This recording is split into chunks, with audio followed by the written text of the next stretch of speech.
بات یاد آتی ہے اور اختتام کو پہنچتی ہے. دیکھو بڑے سے بڑا نقصان اٹھاؤ. ایک بہت بڑے صوفی بزرگ ہے امام ابو القاسم القشیری الحوازنی رحمۃ اللہ علیہ. یہ امام ابو القاسم کون ہے؟ ان کی عظمت پہلے سن لو. تصوف پر ان کا رسالہ ہے، رسالہ کشیریہ. اب یہ رسالہ کشیریہ کیا ہے پتہ ہے؟ بندہ نواز گیسو دراز اس کو پڑھتے تھے علم حاصل کرنے کے لیے. مخدوم اشرف جہانگیر سمنانی پڑھتے تھے اس کو طریقت کی منزلیں جاننے کے لیے. اور اس رسالے کی شان یہ ہے کہ صوفیہ فرماتے ہیں رسالہ کشیریہ جس گھر میں رکھا جائے اس میں چوری بھی نہیں ہوگی، اس میں آگ بھی نہیں لگے گی. یہ ہے رسالہ کشیریہ، بارگاہ رسالت میں مقبول. اس کے مصنف کا نام ہے امام ابو القاسم القشیری. اس کی شرح لکھی ہے بندہ نواز گیسو دراز نے، بڑے بڑے بزرگوں نے اس کی شروحات لکھی ہے.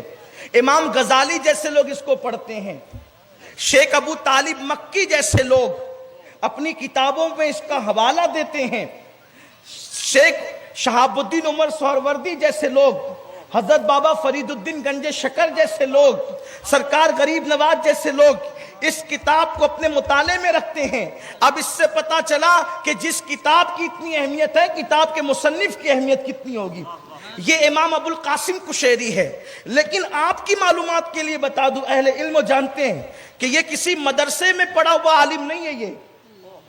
یہ امام ابو القاسم کشیری کسی مدرسے میں پڑھا ہوا عالم نہیں ہے یہ. اور یہ ہے 1000 کتابوں کے مصنف. یہ ہے 1000 کتابوں کے مصنف، لیکن کہیں پڑھا نہیں. اس کی وجہ کیا بنی؟ اسی پہ بات ختم. اس کی وجہ کیا بنی؟ اسی پہ بات ختم. میرے پیارے آقا صلی اللہ علیہ وسلم کے دیوانوں، اور جہاں سے پڑھ رہا ہوں حوالہ ہے امام جلال الدین سیوطی خاتم الحفاظ کا. اس بات کو جو میں پڑھ رہا ہوں یہ امام جلال الدین سیوطی خاتم الحفاظ نے لکھا ہے. امام جلال الدین سیوطی رحمت اللہ علیہ لکھتے ہیں کہ یہ امام ابو القاسم القشیری الحوازنی، ان کو بچپن میں حصول علم کا بڑا شوق تھا.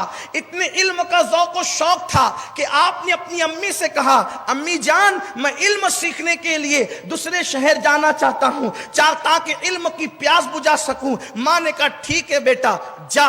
اور اس کے بعد یہ جیسے ہی گھر سے نکلے تو ماں نے کہا اللہ تو جانتا ہے کہ میرے بیٹے کے بغیر میں رہ نہیں سکتی. میرے بیٹے کے بغیر ایک لمحہ رہنا میرے لیے قیامت ہے. اللہ تجھ سے دعا ہے کہ کوئی ایسے سبب بنا دے کہ میرا بیٹا واپس آ جائے اور میرا بیٹا میرے ہی پاس رہے. ایسی حالت میں ایک منزل پر چلے تھے کہ ان کو استنجا کی حاجت ہوئی. آپ نے اپنے دوست سے کہا آگے بڑھیں گے بعد میں استنجا کر کے آتا ہوں. استنجا کے لیے گئے، وہاں ان کے کپڑے خراب ہو گئے. کپڑے خراب ہوئے تو سوچا خراب کپڑے لے کر آگے بڑھنے سے اچھا ہے گھر قریب ہے، چل کر کے پہلے غسل کرتے ہیں، کپڑے تبدیل کرتے ہیں، پھر آگے کا سفر طے کرتے ہیں. جیسے ہی گھر میں آئے ماں کو روتے ہوئے پایا اور پھر ماں یہ کہہ رہی تھی اللہ میرے بیٹے کو بھیج دے، میرے بیٹے کو بھیج دے، اس کے بغیر میں ایک لمحہ نہیں رہ سکتی، قیامت ہے میرے لیے گھڑی. اللہ اکبر. پیچھے سے آ کر کے بات سن لی اور سننے کے بعد غسل کیا، کپڑے پہنے، کہا امی میں آ گیا، امی میں آ گیا. ماں نے کہا بیٹا تیرے بغیر میں رہ نہیں سکتی. کہا امی میں نے سن لیا ہے. تو ماں نے کہا اب کیا کرو گے؟ کہا ماں ان پڑھ رہ جاؤں گا لیکن تیری مراد سے نہیں آگے بڑھوں گا. ان پڑھ رہنا مجھے گوارا ہے لیکن تیری نافرمانی مجھے گوارا نہیں. زیادہ سے زیادہ دنیا مجھے جاہل کہے گی لیکن ماں کا غدار تو نہیں کہے گی. بس میں نہیں جانا چاہتا، میں نہیں جانا چاہتا، میں ان پڑھ رہوں گا. بس ماں نے اللہ اکبر یہ سنا، ماں کی زبان سے نکلا بیٹا میرے قریب رہ کر تجھے خدا ان پڑھ نہ رکھے گا. میں دعا کرتی ہوں اللہ تجھے اتنا بڑا عالم بنائے گا کہ دنیا تیرے علم کا ذکر کرے گی، دنیا تیرے علم کے تذکرے کرے گی. اللہ اکبر. ماں کی دعا کیا قبول ہوئی؟ داتا علی ہجوری نے تذکرہ کیا، محبوب الہی نے تذکرہ کیا، فرید الدین گنج شکر نے تذکرہ کیا، بابا فرید نے تذکرہ کیا، صاحب قوت القلوب نے تذکرہ کیا، امام جلال الدین سیوطی نے تذکرہ کیا. اور صدیاں بیتنے کے بعد آج ہم ان کا تذکرہ کر رہے ہیں. لیکن لیکن ماں سے کہا ان پڑھ رہنا ہے، تیری نافرمانی نہیں کرنا۔ میں اس ان پڑھ کو ماں کے وفاداری کے حوالے سے اس پڑھے لکھے پہ ترجیح دیتا ہوں۔ وہ پڑھا لکھا جو ماں باپ کا غدار ہے، ان ہزاروں پڑھے لکھوں پر ماں کے ایک وفادار کو ترجیح دیتا ہوں۔ کیوں؟ اس کی وجہ یہ ہے کہ جب ماں نے کہا کہ میری دعا لینے والے خدا تجھے ان پڑھ نہ رکھے گا، اسی رات اللہ نے خضر کو بھیجا، خضر جا وہ علم کی خاک چھاننے، علم کے لیے شہروں کی خاک چھاننے والے کے پاس، اب تو جا کر اس کو پڑھا۔ امام جلال الدین سیوطی کہتے 3 سال تک خضر نے پڑھایا، حضرت خضر علیہ السلام نے 3 سال تک پڑھایا۔ ماں باپ سے نفرتیں کرنے والوں، ان کے لیے موت کی دعائیں کرنے والوں، سوچو ماں باپ کی دعاؤں کا مقام کیا ہے، ماں باپ کے وفاداروں کے مرتبے کیا ہے۔ ارے بیگم کو لے کر کے بائک پر ذرا گھمانے نکلتے ہو، کبھی بوڑھی ماں کو بھی لے کر نکلو نا۔ آپ اس پہ ہنستے ہیں، وہ ماں کا دل کتنا خوش ہوگا، کبھی یہ بھی تو سوچو نا۔ پارکوں میں ذرا کبھی امی کو بھی لے کر کے جاؤ نا، اس کا دل کتنا خوش ہوگا۔ ارے ہم نے تو دیکھا یہ نفسیات ہے کہ جب اوروں کے سامنے بوڑھی ماں کا کوئی ہاتھ چومتا ہے تو اس ماں کا سینہ 36 کا ہو جاتا ہے نا۔ آج میرے بیٹے نے میرا ہاتھ چوما ہے، اور وہ محلے کی دوسری عورتوں سے کہتا ہے تجھے پتا ہے میرا بیٹا ہاتھ چوم کے نکلتا ہے، اس میں ماں کا کوئی بھلا نہیں ہے، بھلا تیرا ہے۔ اس لیے کہ ضمانت دی گئی، جو بیٹا ماں کی دعا لے کر نکلتا ہے قدرت اس کے سارے کام کو پورا کرنے کا ذمہ اپنے کرم پر لے لیتی ہے۔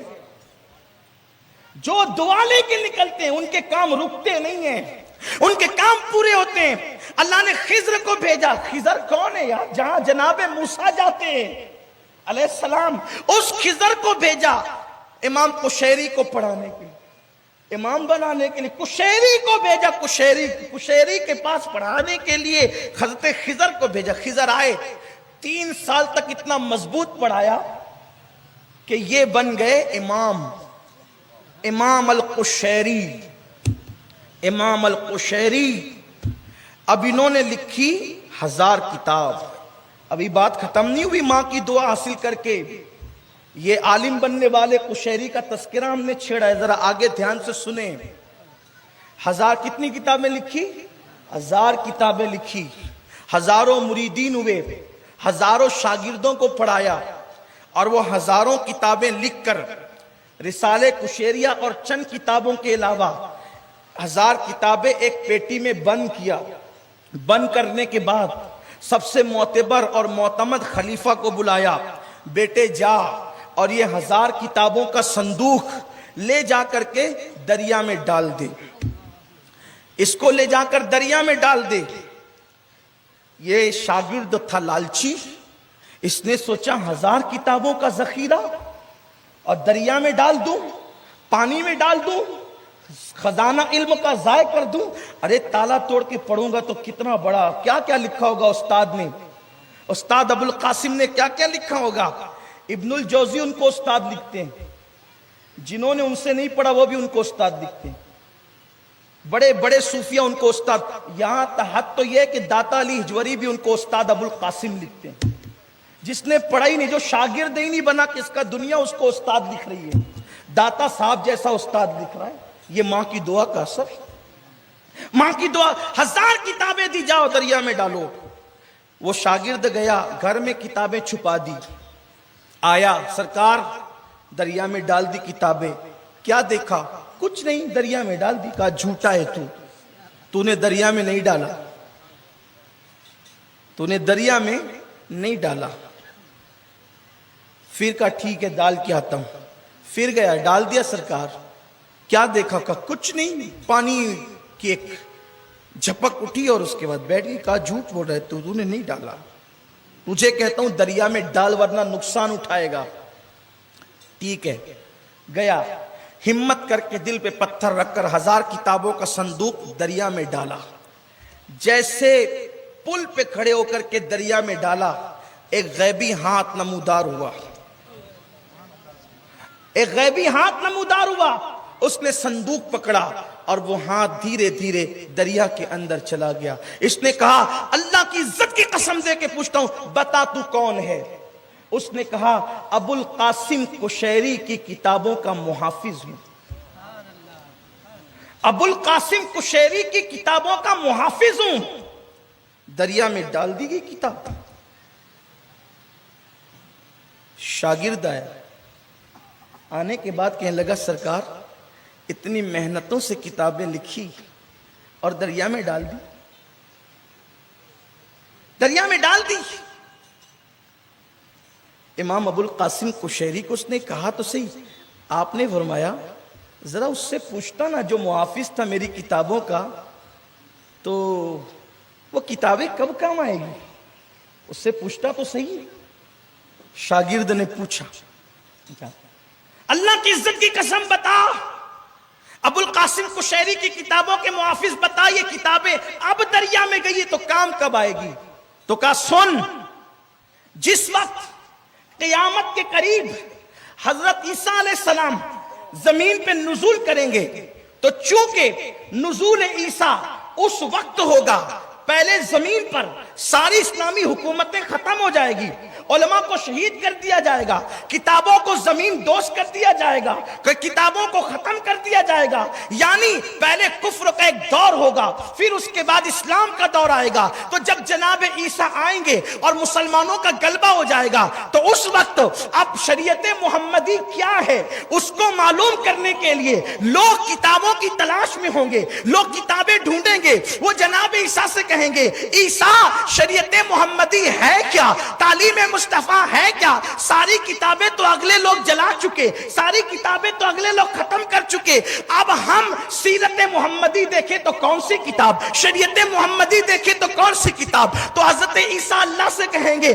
مولا تیرے بندوں کو ہدایت اور رہنمائی کے لیے کتابیں چاہیے. اللہ فرمائے گا فولا دریا پہ جاؤ اور 2 رکعت نفل نماز پڑھو اور دعا کرو, پھر ہمارا کرشمہ دیکھو. تو اس وقت اس دریا کے پاس جس میں ڈالی گئی ہے کتابیں, وہاں جناب عیسیٰ 2 رکعت نماز پڑھیں گے اور قوموں کی معلومات میں اضافے کے لیے حضرت عیسیٰ دعا کریں گے. پھر وہی ہاتھ باہر نمودار ہوگا اور وہ 1000 کتابوں کا صندوق نکلے گا, اور وہ صندوق نکلنے کے بعد اس وقت وہ امت محمدیہ کے کام آئے گی کتابیں.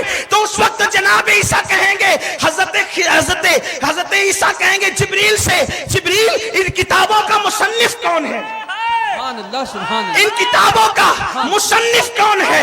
تو جبریل کہیں گے ابو القاسم قشیری ان کتابوں کا مصنف ہے جس کی کتابیں محفوظ کی گئی. تو جناب عیسیٰ کہیں گے مصنف تو بہت ہوئے لیکن اس کی کتابیں ہی کیوں محفوظ رہی, اسی کی کتابیں کیوں محفوظ رہی؟ تو جبریل کہیں گے ماں کی خدمت کر کے ماں کو راضی کیا تھا, اس لیے اللہ نے اس کی کتابوں کو یہ مرتبہ عطا فرمایا.